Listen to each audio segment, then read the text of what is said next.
त आत्मा त रोयो होला नि। यस्तै हो कानुन देशमा, यस्तै हो न्याय। आज हिजो पनि एमाले हो, आज पनि एमाले हो। एमाले भएर जन्मेको, एमाले भएर मर्ने भनेर यो क्षेत्रमा चुनाव लडेको महिला हो म। हिजोका दिनमा पनि मैले प्रदीपसित तपाईँको फेसबुकमा सबैतिर बजेट देख्छु प्रदीप सर, आज सेयर गर्छु, लाइक गर्छु, कमेन्ट गर्छु। बजेट अनुसारको काम देख्दिन।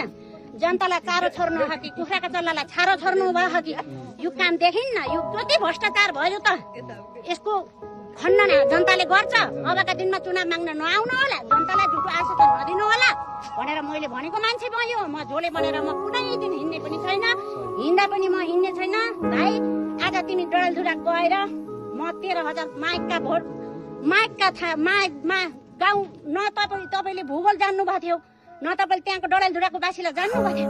शेरबहादुरलाई 2टा क्वेसन गरेको जात बापतले तपाईँ उहाँ डडेलधुरा जानुभएको। डडेलधुरा त्यस्तो 5 चोटि देशको प्रधानमन्त्री भएको सबैभन्दा धनी व्यक्ति, पैसाले त जितेको नि शेरबहादुरले। त्यस्तो व्यक्तिसित गएर चुनाव लड्नु भएको भाइ।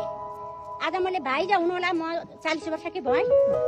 म आज त्यो ठाउँमा जाँदा पनि म एमालेको मान्छेले, सागर ढकालले शेरबहादुर जीसित लडेको मत, इतिहासले लेखेको मत हो। मेरो फेसबुक आइडी हेर्नु होला। आजबाट होइन, अन्त्य भ्रष्टाचारको र अन्त्यको त म उहिलेदेखि विरोधी हुँ।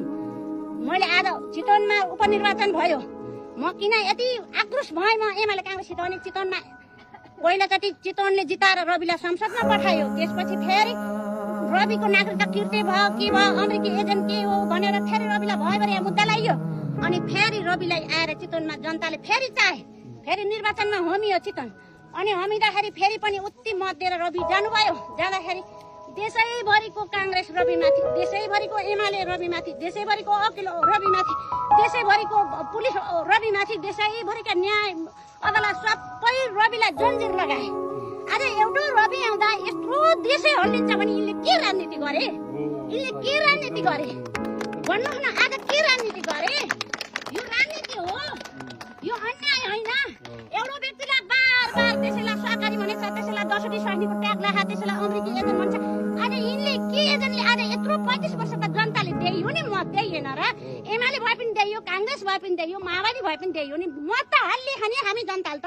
तर यिनले हाम्रो मतको कदर गर्न पर्दैन कि? संविधान राम्रो लेखियोस् कि सबैले कानुन एउटै होस्, सबैले कानुन एउटै होस् कि? केपी ओली प्रधानमन्त्री हुनुहुन्छ, उहाँले भोट हाल्ने एउटै होइन र भाइ? अनि म पनि एउटा व्यक्ति, मैले भोट हाल्ने एउटै होइन र? भनेपछि आज मेरो मतको पनि त कदर रहेछ नि। भनेपछि केपी ओलीको पनि त त्यति कदर त उनले पाउने न्याय मैले पनि त पाउनु पर्यो नि। अनि रविलाई लाग्ने न्याय के छ? अरूलाई लाग्ने न्याय किन